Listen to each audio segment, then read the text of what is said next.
Welcome to lesson 33. So, we are moving on in our conversations, and we're going to start talking about data collection and data management. Now, what is data? Data simply means information. So, when we collect data, we're collecting information. This lesson is going to be a lot of definitions and just a general introduction to data and how we're going to be using it, how we're going to be talking about it. And then you are going to be completing work on your end based on what we talk about in this video. So we have two definitions there: primary data and secondary data. Primary data is researchers gathered new original data. So running an experiment or survey. Secondary data is data that had been previously collected and is available to use. So, for example, Statistics Canada. So there's two types: primary and secondary data. Primary data is data that you collect yourself. It's firsthand intake. You're out there, you're doing a survey, you're getting data, and that is the information. That's primary information. Secondary data is data that you look at that someone else has collected already. So if you go online and you research Statistics Canada and you pull up some information, you pull up data, that's secondary data that you're using. So, what are the advantages and disadvantages of these two sources? In example number one: A, Jeremy checked the website of 5 stores for the price of the latest headphones.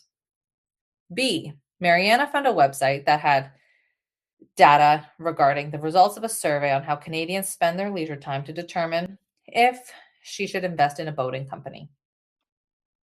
So, Jeremy checked 5 websites about headphones. Mariana used a website. They both used a website, but in different ways. The advantages of secondary data is probably that you have a lot more data accessible to you. You have a lot more options to look at. You have a wider array of information, a broader scope of people. Primary data is great because it's all things that you personally have experienced and you personally are getting the answers, but you might not have that much of the data. You might have a smaller handful to rely on. Now, when collecting data, you have two things there, two words. You have population and sample.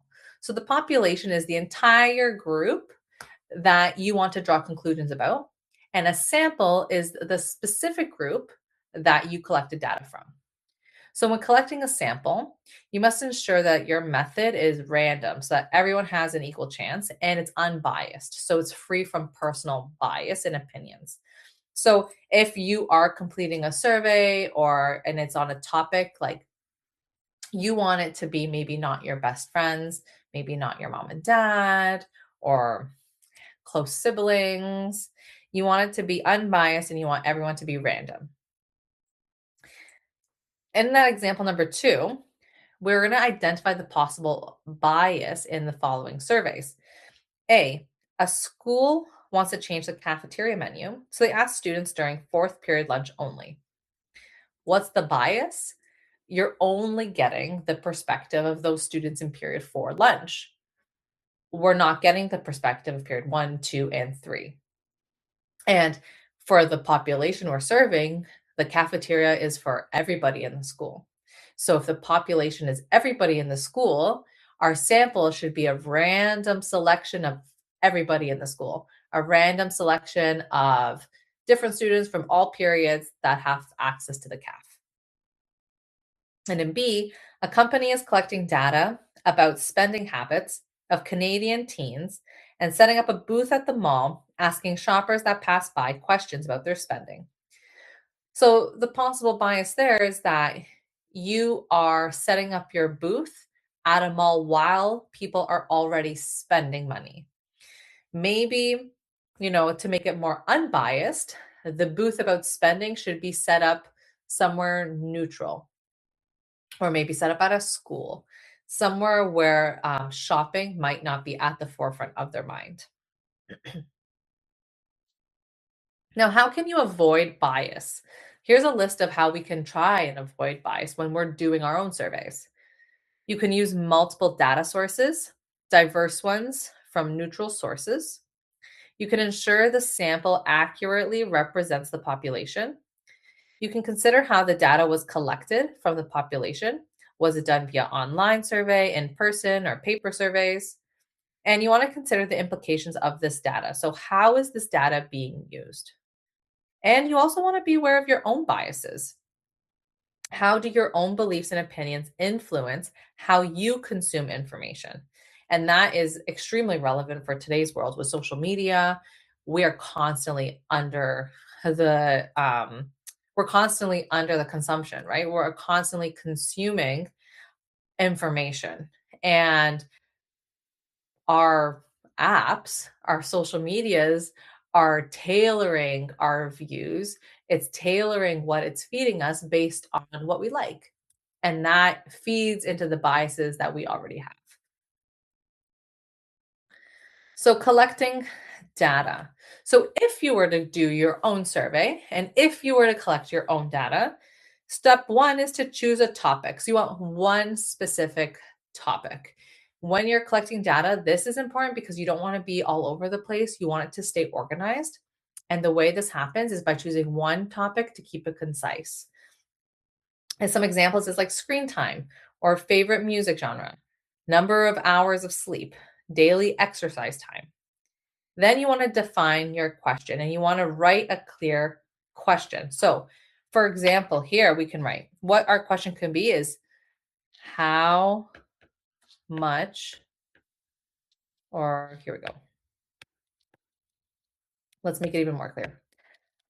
How many hours do you spend on your phone in one day? See, that is very specific and it's talking about one in one day in 24 hours, how many hours we're asking, not minutes. So we're adding these little details to make it a very clear question. Now we want to also identify, this is an example. You also want to identify your data type. Is it numerical or is it categorical? That is asking for a number of hours. So that's numerical data. Categorical data would be, for example, if I'm asking you, what's your favorite type of music genre? Pop, rock, country. So that's categorical, that's groups or labels. And then step 4 is plan your data collection. So who are you going to ask? How many people will you ask? How will you collect the responses?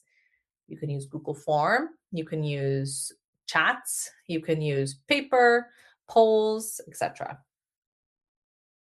So once you've collected all your data, now you need to somehow organize it. When you collect data, you want to collect at least 5 responses and record them. So how do you record your responses? You can use a table like this. You can say your response number 1, 2, 3, 4, 5, and then what is your data? So your data could be numbers.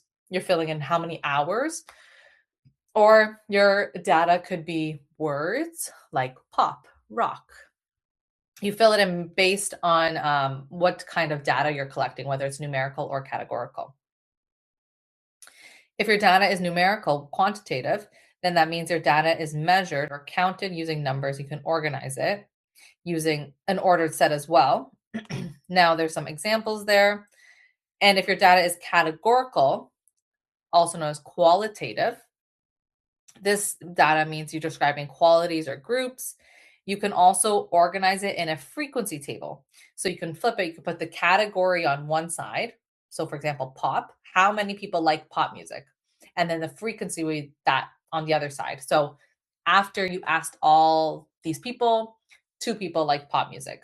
So you can organize it in that type of table. So now you've collected data. Now you've organized it in some sort of table. Now you want to analyze it. You want to look at it and you want to see what kind of conclusions you can come to. So you want to ask yourself the following questions. What type of patterns do you notice? What is the most common result? The mode. And if it's numerical, is there an approximate average? And is there anything surprising? Is there anything that stands out to you? After your analysis, you can draw conclusions and when you draw conclusions, you want to ask yourselves questions like, does your data tell you something about your topic? How reliable is your data? So you want to consider your sample size and bias, like we spoke of before. Do you think it's reliable? And what would you do differently next time? So, whenever you're collecting data, it's always good to take a moment of reflection and give yourself some feedback and think, what would I do differently if I had to do this all over again? And here's a quick checklist that you can use. You asked a clear question, you collected enough data, you organized your data clearly, you analyzed your results, and you came to some sort of thoughtful conclusion. Optional. So, after all of this, you can graph it. You can see any trends that your data may have. Now, let's talk about large amounts of data. Organizations collect data to inform decisions and improve user experience. Technology allows for easy collection of these types of large amounts of data. Although there are many benefits to working with large amounts of data, there can also be several challenges. Census, weather forecasting, marketing, video game user data, etc. Questions to think about. What are some benefits of using large amounts of data? And what are some challenges of using large amounts of data? So, I'm sure some of us have experienced this where you're on the phone, maybe working with some sort of customer service representative. And then after the call, there's a little automated message asking you to complete a survey about your experience and whether it was good or not. That is a very typical way these large corporations are gathering data and collecting it to improve customer service or get feedback about their company. Now, the benefit is that you'll have a wide array of answers and it's reliable in the sense where you have a lot of data, a lot of information to go through. Challenges could be that maybe it's almost too much, it's almost too random, and maybe the questions are not clear enough. And if it's something automated like that, I think maybe a lot of people just don't do it and they just click no. And then you are missing out on the opportunity to get their honest answers. Maybe people rush through it. They don't actually take the time to answer honestly. They just kind of like get through it to do it. So I would say those are some of the challenges. Oh, and that brings us to the end of our data lesson one. So there is a student worksheet to go with this lesson that you're going to complete, and I will see you next lesson.